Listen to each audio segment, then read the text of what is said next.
sizler çapa koyma kaptanlar. Barakallah.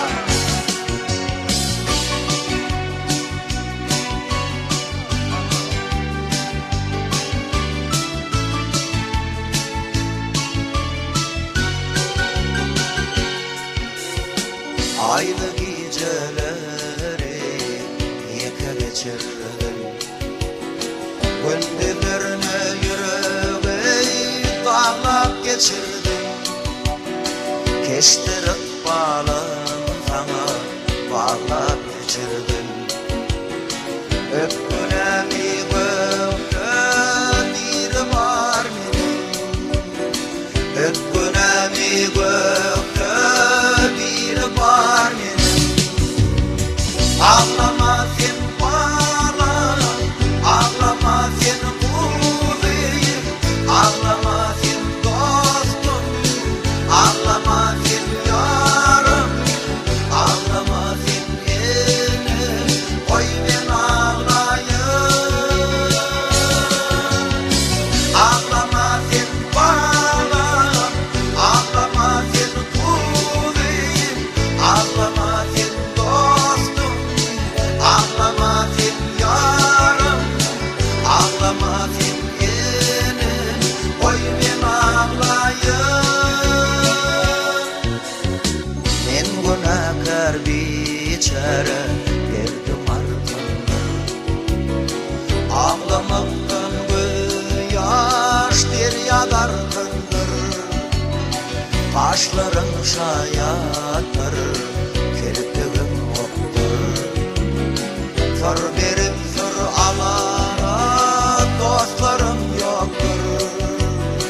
Sır berip sır alara dostlarım yoktur.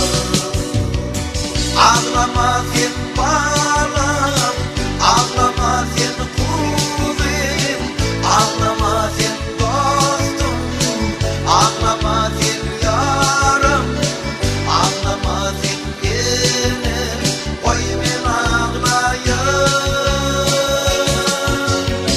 Ağlama sen bağlan, ağlama sen kuzeyim, ağlama sen dostum, ağlama sen yarım, ağlama sen elim, koy ben ağlayayım.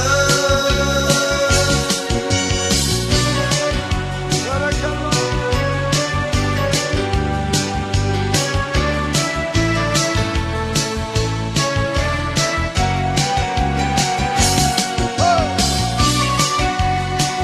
Askerken uçun.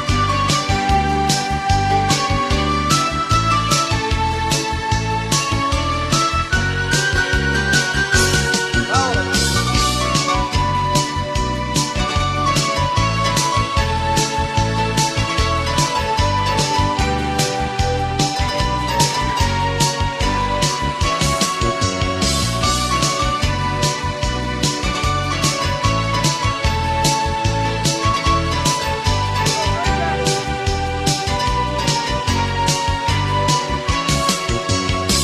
Eyle gamlı aydımı aytmasam doğru. Sözlemesem dünya kalbimda dardı. Men senetçi ak yolum, hak yolum darı. İki didem göğüm bağlap geçirdim.